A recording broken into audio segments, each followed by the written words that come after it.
जय हिंद दोस्तों, आपका स्वागत है पीके टॉप क्लासेज में। आज हम लोग 12th क्लास फिजिक्स का एक और व्यंजक सिद्ध करने वाले हैं और वो भी आसान तरीका से।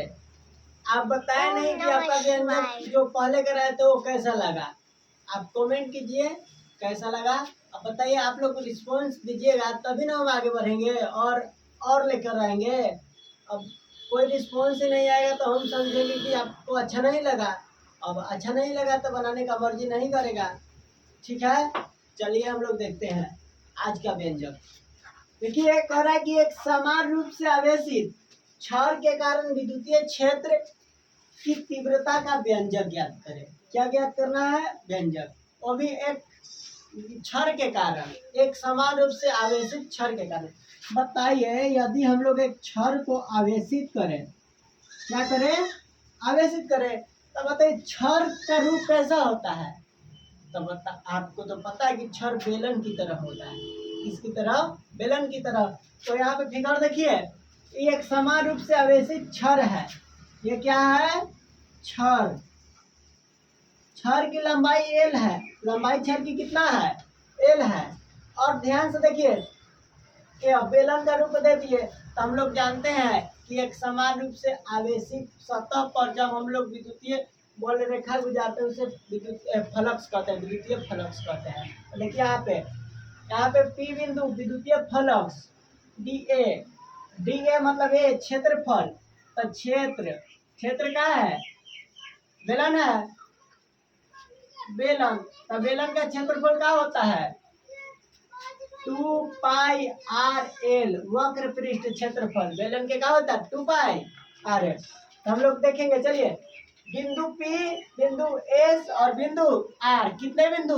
2 बिंदु। सबसे पहले हम लोग देखेंगे कि क्या देखेंगे कि बेलनाकार है ना। तो देखिए, बेलनाकार है तो सबसे पहले आवेश के अनुसार चलेंगे। यदि लंबाई पे आवेश दिया जाए तो रेखीय आवेश घनत्व पढ़े हैं लोग, देखेंगे रेखीय आवेश घनत्व से।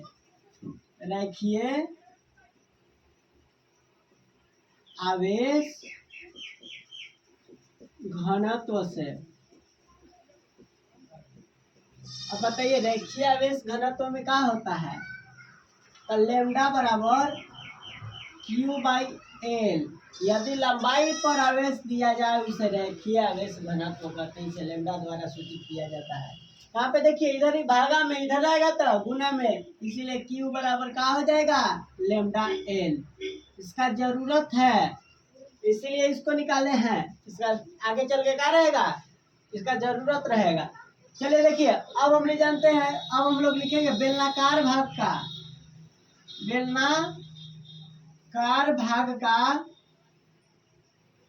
का कुल। अच्छा, भाग है तो पृष्ठ लिख सकते हैं। बेलनाकार पृष्ठ सतह है ना, यहाँ पे विद्युतीय फ्लक्स सतह से गुजरता है तो इसीलिए पृष्ठ लिख दिए। बेलनाकार पृष्ठ का कुल विद्युतीय फ्लक्स।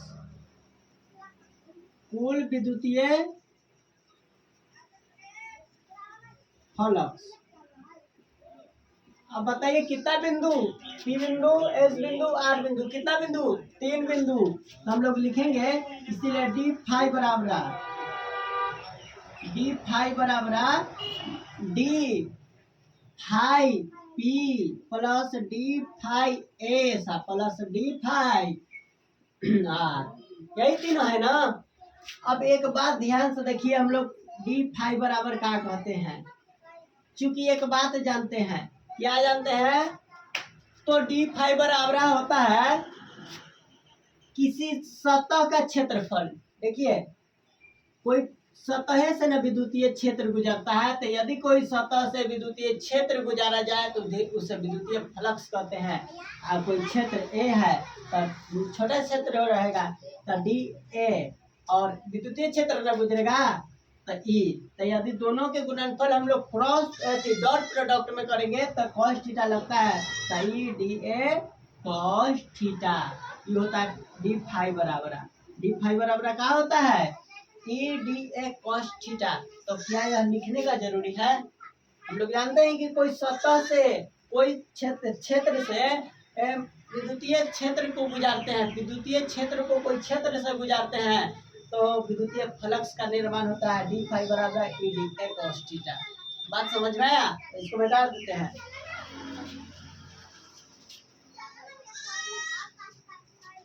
तो डी फाई बराबर ई डी पी, पी आप देखिए D phi E D A cos theta. एक बात फिगर में समझना है, यहाँ पर देखिए यहाँ पर क्षेत्र लंबवत है ना, है लंबवत तो 90 डिग्री। यहाँ पे क्षेत्र क्या है? लंबवत है तो कितना डिग्री? 90 डिग्री। लेकिन यहाँ पर क्षेत्र देखिए सतह के दिशा में है, सतह की तरह है, जैसे चलता है कोई रेखा चलता है तो रेखा की तरह है। तो थीटा बराबर 0 डिग्री। थीटा बराबर कितना डिग्री? 0 डिग्री। यहाँ पे देखिए इसको भी लिखेंगे ई D A cos theta plus E D A cos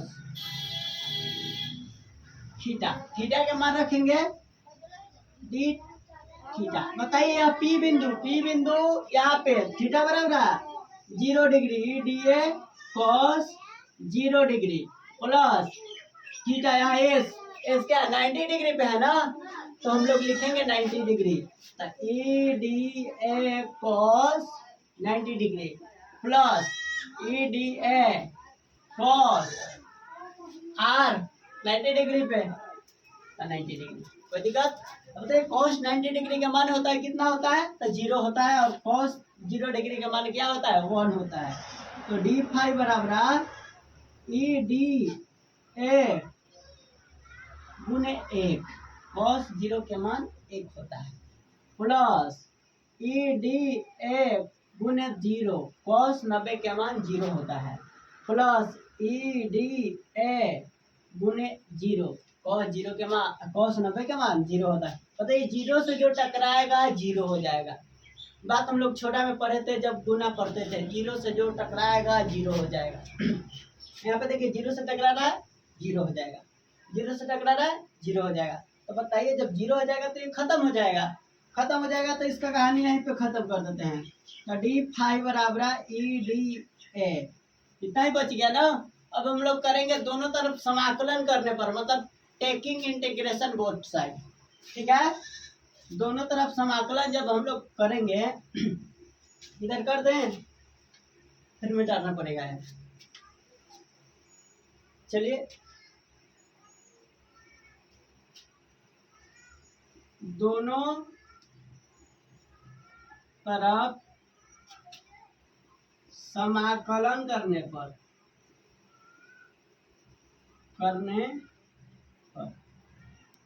चलिए तो समाकलन कर दे तो डी फाई बराबर ई डी ए। अब एक बात समझिए, यदि कोई छोटा क्षेत्रफल डी हो, समाकलन करते हैं वो 12 हो जाता है, तो फाई बराबर ई कांस्टेंट है, विद्युतीय क्षेत्र बाहर निकल जाएगा तो ई डी ए।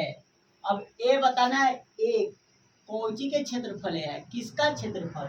बेलन का क्षेत्रफल 2 पाई आर एल। यहाँ पे वक्र के बात हो रहा है तो 2 पाई आर एल।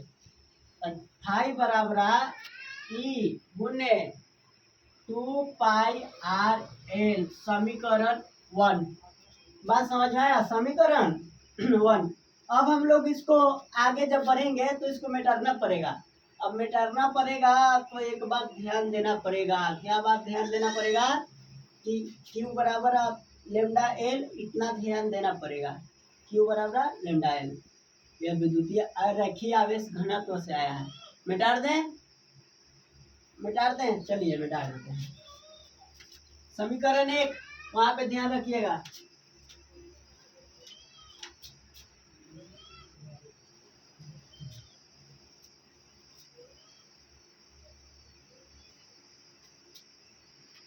आप लोग थोड़ा वीडियो को रोक कर उसको स्क्रीनशॉट लगा लीजिएगा, क्योंकि वहाँ पे जब आपको लिखना पड़ेगा तो वीडियो रोक के लिख लीजिएगा। क्योंकि अब तो मिटा दिया, स्क्रीनशॉट के समय नहीं मिला, उधर हम गए थे डस्टर लाने, तब तक आप लोग स्क्रीनशॉट वीडियो रोक के मार लीजिएगा। चलिए अब हम लोग लिखेंगे गॉस प्रमेय से, गॉस प्रमेय से।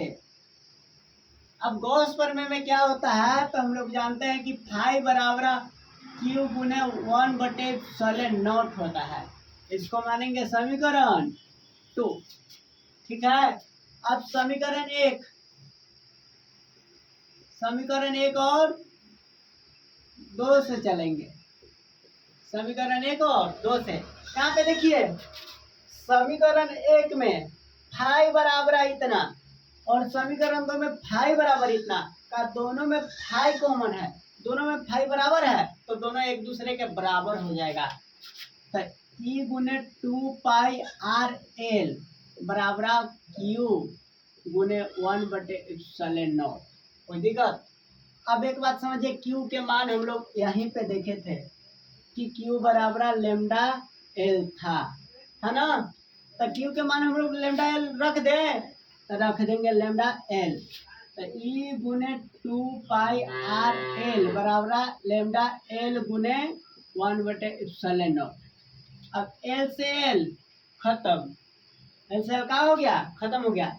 देखिए ये तीनों गुना में उधर जाएगा तो भागा में, तो ई बराबर 1/2πr, ठीक है, एप्सिलॉन नॉट, सॉरी लेमडा छूट गया,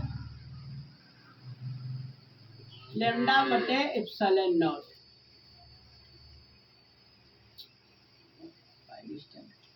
ई बराबर 1/2π एप्सिलॉन नॉट लेमडा बटे आर। देखिए साथे सब है, तीनों के तीनों साथे है, लेकिन हम लोग इसको साथे लिख दे क्योंकि फॉर्मूला बैठेगा ना। तो आर को लेमडा के साथ, लेमडा के नीचे लिख दिए क्योंकि हम लोगों को फॉर्मूला बैठाना है। तो इसका यह व्यंजक निकल गया। यदि आपको परीक्षा में ये नहीं रहेगा, एक और रहेगा शायद, देखिए ये नहीं रहेगा ऑप्शन में तो वो रहेगा, वो नहीं रहेगा तो ये रहेगा, लेकिन ऑप्शन में आपको मिलेंगे।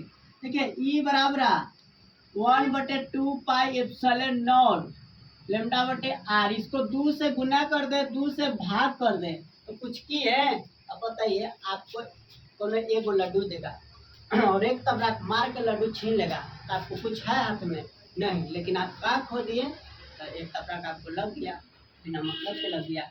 देखिए इसको भी मिटाते हैं, यदि आपको इसको भी उतारना है तो स्क्रीनशॉट ले सकते हैं। ठीक है,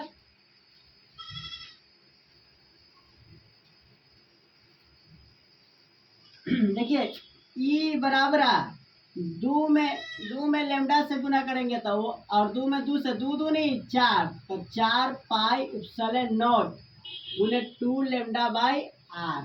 यह भी रह सकता है, ये दोनों में से कोई एग्जाम में रहेगा या फिर सिद्ध करने के लिए आएगा 5 नंबर के कि एक समान रूप से आवेशित छड़ पर विद्युतीय क्षेत्र की तीव्रता का व्यंजक ज्ञात करें। आएगा तो आपको से हो जाएगा ना हल। इसको सिद्ध करना है, सिद्ध हो जाएगा ना। यदि सिद्ध ना होए, कोई दिक्कत समझ में, कोई त्रुटि हो, त्रुटि मतलब कि दिक्कत हो, कहीं आपको नहीं समझ में आया तो आप कमेंट कीजिएगा, एक बार फिर से क्लास चलाया जाएगा और अच्छा से समझाया जाएगा, क्योंकि ये सब जो व्यंजक बता रहे हैं सब बहुत वीवीआई है, 5 नंबर में पूछे जाते हैं। चलिए ठीक है, थैंक यू। अच्छा लगा तो आप रिस्पॉन्स दीजिए, कमेंट कीजिए, लाइक कीजिए और हमारे चैनल से जुड़ने के लिए सब्सक्राइब कीजिए। चलिए थैंक यू।